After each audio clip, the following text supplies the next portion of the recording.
ഞാൻ father Tom ഒലിക്കരോട്ടിലേക്ക് പോകുന്നു. Syro Malabar സഭാ വക്താവ്. ഫാദർ ടോം, ഇന്ന് വിവിധ സഭാ സമൂഹങ്ങൾ ഒരുമിച്ചാണ് വായ മൂടിക്കെട്ടിയൊരു പ്രതിഷേധത്തിലേക്ക് നീങ്ങിയത്. സാധാരണഗതിയിൽ വളരെ കുറച്ചു മാത്രം പ്രതികരിക്കാനുള്ള ക്ലിമിസ് ബാവയുടെ ഇന്നത്തെ പ്രതികരണം കടുത്തതായിരുന്നു. നീതി ലഭിക്കുന്നത് വരെ ഇനി ചങ്ങാത്തം വേണ്ട എന്നും നീതി ലഭിച്ചിട്ട് മതി ചായ കുടിയെന്നും വളരെ വ്യക്തമായി പറയുകയാണ്. അപ്പോൾ നിങ്ങൾ ഒരു ചങ്ങാത്തത്തിലായിരുന്നു, ആ ചങ്ങാത്തം തെറ്റായി എന്ന ഒരു ബോധ്യത്തിലേക്ക് നിങ്ങൾ എത്തുന്നു എന്നാണോ ആ വാചകങ്ങളിൽ നിന്ന് മനസ്സിലാക്കേണ്ടത്?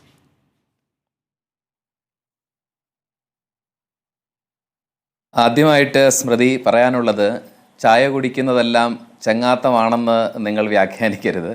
കാരണം അത് ആതിഥ്യ മര്യാദയുടെ ഭാഗവും നമ്മുടെ സംസ്കാരത്തിൻ്റെ ഭാഗവുമാണ്. നമ്മുടെ ഈ വിഷയം മുൻപും റിപ്പോർട്ടർ ചാനലിൽ സഭാപ്രതിനിധികൾ തന്നെ പലതവണ വിശദീകരിച്ചിട്ടുള്ളതാണല്ലോ. അപ്പോൾ അതിനെ ഒരു കൂട്ടാക്കെട്ടാക്കിയോ ചങ്ങാത്തമാക്കിയോ ദുർവ്യാഖ്യാനിക്കരുത്. കാരണം നമ്മൾ ഗൗരവമായ വിഷയത്തിൽ നിന്ന് അങ്ങനെ ചെയ്താൽ നമ്മുടെ ശ്രദ്ധ മാറിപ്പോവും. ഇവിടെ വിഷയം ഒരു അനീതിയുടെ പൂണ്ടുവിളയാട്ടമാണ്. അതിനെ എനിക്ക് സന്തോഷമുണ്ട്. BJPയുടെ പ്രതിനിധി തന്നെ നീതിക്ക് വേണ്ടി നിലകൊള്ളുമെന്ന് പറഞ്ഞപ്പോൾ സന്തോഷമുണ്ട്. എന്നാൽ ഇതിൽ പറയാനുള്ളൊരു കാര്യം, 98 മുതൽ അതുവരെ പ്രാദേശികമായ ഹൈന്ദവ സമൂഹങ്ങളോടൊക്കെയും ഇടകലർന്ന് സമാധാനമായിട്ടാണ് രാജ്യത്തിൻ്റെ വിവിധ ഭാഗങ്ങളിൽ ക്രൈസ്തവ സമൂഹങ്ങൾ ജീവിച്ചിരുന്നത്. എന്നാൽ 98 മുതൽ നമ്മൾ കാണുന്നത് ഇന്ത്യയിൽ ക്രൈസ്തവ സമൂഹങ്ങൾക്ക് നേരെ വർദ്ധിച്ചു വരുന്ന ഒരു അസഹിഷ്ണുതയാണ്. ഫാദർ, 98 എന്ന് പറയുമ്പോൾ വ്യക്തതയോടെ പറയണം. 98-ൽ വാജ്പേയി സർക്കാർ, ആദ്യ BJP സർക്കാർ വന്നത് മുതൽ അതാണ് പറഞ്ഞു വരുന്നത്. അപ്പോൾ അതിനുശേഷം രാജ്യത്തെ ലോകത്തെ മുഴുവൻ മനസാക്ഷിയെ ഞടുക്കിയ ഗ്രഹാം സ്റ്റെയിൻസിനെ ചുട്ടുകൊന്ന 99, പിന്നീട് അങ്ങോട്ട് പലയിടങ്ങളിൽ ക്രൈസ്തവർ ആക്രമണങ്ങൾ സംഘടിതമായി വർദ്ധിച്ചു വരുന്നു. സിസ്റ്റർ റാണി മരിയ ഇൻഡോറിൽ കുത്തേറ്റു വീണത് നമുക്കറിയാം. കന്യാസ്ത്രീമാർ ട്രെയിനിൽ ആക്ഷേപിക്കപ്പെടുന്നത്, വിചാരണ ചെയ്യപ്പെടുന്നത്, ഝാൻസിയിലെ ട്രെയിൻ യാത്രക്കിടയിൽ ആക്ഷേപിക്കപ്പെട്ടത്, നിരവധി സംഭവങ്ങൾ. സ്റ്റാൻ സ്വാമിയുടെ ഉദാഹരണം നമുക്ക് മനസാക്ഷിയെ ഞെടുക്കുന്ന സങ്കടകരമായ കാര്യം. 83 വയസ്സുകാരൻ. ഇതിലെല്ലാം കാണുന്ന ഒരു കാര്യം, കൃത്യമായ ഒരു രാഷ്ട്രീയ ലക്ഷ്യത്തോടെ ഇവിടെ സംഘടിതമായ ക്രൈസ്തവ വിരോധം നടത്തുന്നു. ആ രാഷ്ട്രീയ ലക്ഷ്യം എങ്ങനെയാണ് വരുന്നത്? വളരെ കൃത്യമായ തീവ്ര വർഗീയ സ്വഭാവമുള്ള സംഘടനകൾ. ഗ്രഹാം സ്റ്റെയിൻസിനെ ചുട്ടുകൊന്നത് UHP ആണെങ്കിൽ, ചിലയിടങ്ങളിൽ ആക്രമണങ്ങൾ KVVPയും, ഇപ്പോൾ പറയുന്ന ബജരംഗ് ദളും, അവർ പല പേരുകളിൽ പല രൂപത്തിൽ വേട്ടയാടലുകൾ തുടരുകയാണ് ഒറ്റ ലക്ഷ്യത്തിന് വേണ്ടിയിട്ടാണ്. ആ ലക്ഷ്യം എന്താണ്?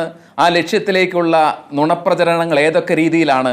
അത് മതം മാറ്റത്തിൻ്റെ രൂപത്തിലാണ്, അത് ഹ്യൂമൻ ട്രാഫിക്കിങ്ങിനെ സപ്പോർട്ട് ചെയ്തുകൊണ്ടുള്ള രൂപത്തിലാണ്. ഇപ്പോഴത്തെ സിസ്റ്റേഴ്സിൻ്റെ FIRൽ എഴുതി ചേർത്ത 3 വകുപ്പുകൾ, ആ 3 വകുപ്പുകൾ കൃത്യമായ രാഷ്ട്രീയ ലക്ഷ്യത്തോടെ അവർ എഴുതി ചേർത്തതാണ്. ആദ്യമില്ലാതിരുന്ന ഹ്യൂമൻ ട്രാഫിക്കിംഗ് ഒക്കെ പിന്നീട് അവർ ചേർത്തു. മതം മാറ്റ നിരോധന നിയമം പരിധിയിൽ പിന്നീട് അവർ ചേർത്തു. അപ്പോൾ ഇതൊക്കെയും അവർ കൃത്യമായൊരു ടാർഗറ്റിലാണ്. മജിസ്ട്രേറ്റ് കോടതിയിൽ ജാമ്യം കിട്ടാൻ പാടില്ല. സെഷൻസ് കോടതിയിൽ ഇത് ചെന്നാൽ ഈ കേസ് സെഷൻ കോടതിയുടെ അധികാര പരിധിയിൽ ഉൾപ്പെടുന്നതല്ല. കാരണം അവിടെ രാജ്യവിരുദ്ധ പ്രവർത്തനം നടത്തിയെന്ന് അവർ എഴുതി വെച്ചിട്ടുണ്ട്, മനുഷ്യ കടത്ത് നടത്തിയെന്ന് അവർ എഴുതി വെച്ചു. എല്ലാ രേഖകളും അങ്ങനെ ഒരു കാര്യം ചെയ്തിട്ടില്ല. കുഷ്ഠരോഗികളെ ശുശ്രൂഷിക്കുന്നത് ഇത് രാജ്യവിരുദ്ധതയാണ് എന്ന് കേൾക്കുന്നത് നമുക്ക് സങ്കടകരമാണ്. അപ്പോൾ ഇതൊരു തിരക്കഥയുടെ കൃത്യമായ രാഷ്ട്രീയ ലക്ഷ്യത്തോടുകൂടി നടത്തിക്കൊണ്ടിരിക്കുന്ന ഒരു കാര്യമാണ്. അപ്പോൾ അതിൽ അവർ കൃത്യമായ ആസൂത്രണങ്ങൾ നടത്തി. കീഴ്ക്കോടതികളിലൊന്നും ജാമ്യം കിട്ടരുത്, NIA കോടതിയിലേക്ക് എത്തിക്കുക എന്ന വഴി ഇത് സങ്കീർണമാക്കിയിരിക്കുകയാണ്. അതുമാത്രമല്ല, കോടതി പരിസരത്തുണ്ടായ ബജരംഗ് ദൾ പ്രവർത്തകരുടെ വിധി വരുന്നതിന് മുൻപുള്ള സമ്മർദ്ദ തന്ത്രങ്ങൾ, ഈ കന്യാസ്ത്രീമാരുടെ മുഖമടിച്ച് പൊളിക്കുമെന്ന് പറഞ്ഞ ജ്യോതി ശർമ്മ അടക്കമുള്ള ആളുകളുടെ വിളയാട്ടങ്ങൾ നമ്മൾ കണ്ടു. ഇതിന് ശേഷം ജാമ്യം നിഷേധിച്ച് കഴിഞ്ഞ് അവരുടെ ആഹ്ലാദ പ്രകടനങ്ങൾ നമ്മൾ കണ്ടു. എന്താണ് ഉത്തരേന്ത്യയിലെ, ഒരു കാര്യം കൂടി പറഞ്ഞാൽ നിർത്താം, എന്താണ് ഉത്തരേന്ത്യയിലെ ക്രൈസ്തവ സാന്നിധ്യത്തെ, തീവ്ര ഹൈന്ദവ സമൂഹത്തെ അസഹിഷ്ണുക്കളാക്കുന്നത്? ഇവരാരും ഹൈന്ദവ മതത്തിനെതിരെ, സനാതന ധർമ്മത്തിനെതിരെ ഒരു വാക്ക് ഉരിയാടിയിട്ടില്ല. ക്രൈസ്തവ മിഷണറി, പ്രത്യേകിച്ച് കത്തോലിക്ക സഭയിലെ സമർപ്പിതർ, അവർ ഒരു വാക്ക് ഇങ്ങനെയുള്ള കാര്യങ്ങൾക്കെതിരെ ഉരുവാടിയിട്ടില്ല. പക്ഷേ എന്തായിരിക്കും അവരുടെ പ്രവർത്തനം? അവർ പ്രവർത്തിച്ചതൊക്കെയും സ്റ്റാൻ സ്വാമി അടക്കം, എന്താണ് സ്റ്റാൻ സ്വാമി ചെയ്തത്?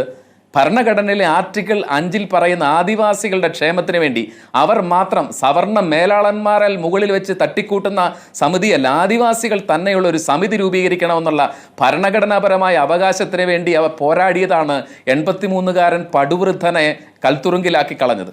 പക്ഷെ അന്ന് സഭയുടെ ഭാഗത്ത് എത്രത്തോളം പ്രതിഷേധം ഉണ്ടായിട്ടുണ്ട് ഫാദർ ടോം ഒലിക്കരോട്ട്. 83-കാരനായ സ്റ്റാൻ സ്വാമി അവസാനം വെള്ളം കുടിക്കാൻ ഒരു സ്ട്രോ ലഭിക്കാതെയാണ് മരണത്തിലേക്ക് പോയത്. സഭയുടെ ഭാഗത്ത് നിന്ന് അന്ന് വളരെ ശക്തമായി വ്യക്തിപരമായി ഞാനും ഓൺലൈൻ പ്ലാറ്റ്ഫോമിലൂടെ ഈ പരിവാർ രാഷ്ട്രീയത്തിനെതിരെ പ്രതികരിച്ചിട്ടുള്ള ഒരു വ്യക്തിയാണ്. അപ്പോൾ അതുകൊണ്ട് തന്നെ ഇപ്പോൾ പറയുന്നതിൽ എനിക്ക് വളരെ ഉദ്ദേശശുദ്ധിയോടുകൂടി തന്നെയാണ് പറയുന്നത്. ഈ ഒരു അജണ്ട എന്താണ് അവരെ പ്രകോപിപ്പിക്കുന്നത്? ആദിവാസികൾ സമൂഹത്തിൻ്റെ അടിത്തട്ടിൽ ചൂഷിത വിഭാഗമായിട്ട് എന്നും കിടക്കണം.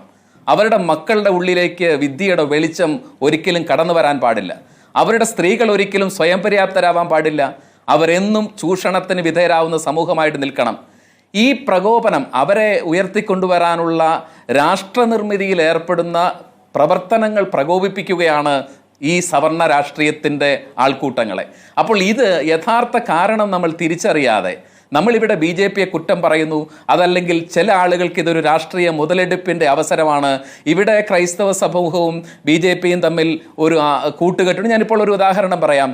ഇപ്പോൾ ഈ കഴിഞ്ഞ ദിവസമാണല്ലോ സ്മൃതി, നമ്മൾ തന്നെയുള്ള ചർച്ചയിൽ പറഞ്ഞു, ശിവൻകുട്ടി ബഹുമാനായ മിനിസ്റ്റർ മെത്രാന്മാരെ അടക്കെ ആക്ഷേപിച്ച ഒരു പ്രസ്താവന ഉണ്ടായിരുന്നല്ലോ.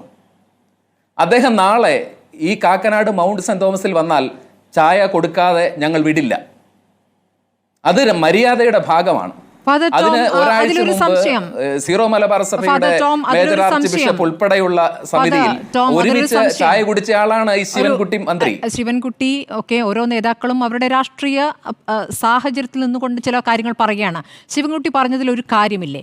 കാരണം ഈ പറഞ്ഞ സ്റ്റാൻ സ്വാമിയുടെ കാര്യം, കന്യാസ്ത്രീകളുടെ കാര്യം, മണിപ്പൂർ സംഭവം, ഇതിനൊക്കെ ശേഷമാണ് നിങ്ങൾ ഇവിടെ 18% കേരളത്തിൽ 18% വരുന്ന ക്രിസ്ത്യാനികൾ BJPയെ പിന്തുണയ്ക്കുന്നൊരു സമീപനത്തിലേക്ക് പോയത്. അത് സഭയെടുത്ത ചില പ്രത്യേക നിലപാട് തൃശ്ശൂരിൽ അത് BJPക്ക് സഹായകമാകുകയും ചെയ്തു. അതായത് ഈ താങ്കൾ ഈ വിശദമായി തന്നെ പറഞ്ഞ സംഭവവികാസങ്ങൾക്ക് ശേഷമാണ്. അതൊരു രാഷ്ട്രീയ നിലപാടാണെങ്കിൽ രാജ്യത്ത് ഒന്നാകെ ആ ഒരു നിലപാട്, കേരളത്തിൽ മറ്റൊരു നിലപാടൊന്നുമില്ലല്ലോ. ഇവിടെ അവർക്ക് ജയിക്കണമെങ്കിൽ നിങ്ങളുടെ പിന്തുണ വേണം. ആ പിന്തുണ നിങ്ങൾ കൊടുത്തു. ആ കൊടുത്ത ഒരു സാഹചര്യം അവിടെ നിൽക്കുന്നു. അതുകൊണ്ടുകൂടിയായിരിക്കും ശിവൻകുട്ടി അങ്ങനെ ഒരു പ്രതികരണം നടത്തിയത്. ഇന്നിപ്പോൾ നിങ്ങളുടെ പ്രതിഷേധത്തിൽ ക്ലിമിസ് ബാവയ്ക്കൊപ്പം ശിവൻകുട്ടി അവിടെ കാണാൻ വന്നില്ലേ? ഇന്ന് കൈ കൊടുത്തില്ലേ?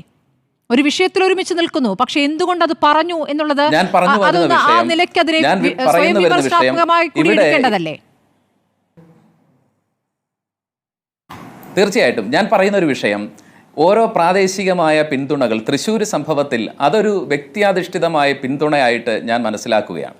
അതുപോലെ തന്നെ വിഷയാധിഷ്ഠിതമായ സഭയ്ക്ക് ഇന്ന് ഒരു രാഷ്ട്രീയ പാർട്ടിയും നമ്മുടേതായിട്ട് പറയുന്നില്ല. ഒരു രാഷ്ട്രീയ പാർട്ടിയും സഭ വളരെ കൃത്യമായി പറയുകയാണ്, ഒരൊറ്റ രാഷ്ട്രീയമേ ഞങ്ങൾക്കുള്ളൂ, അത് സുവിശേഷം പറയുന്ന ഒരു ദൈവരാജ്യത്തിൻ്റെ രാഷ്ട്രീയമാണ്. പിന്നെ എന്നാൽ എല്ലാ രാഷ്ട്രീയ പാർട്ടികളും അവർ രാജ്യനിർമ്മിതിയിൽ ഏർപ്പെടുന്നവരാണ്.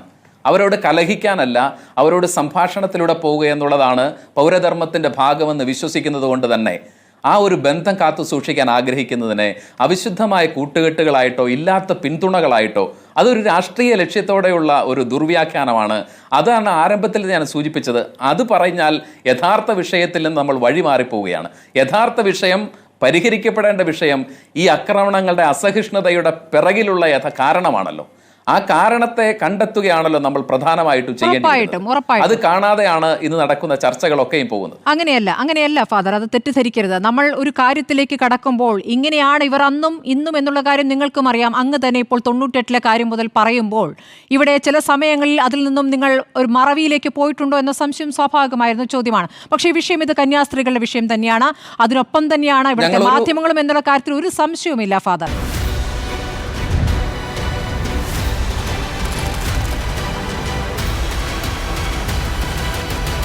Debate with Smriti Parittikad.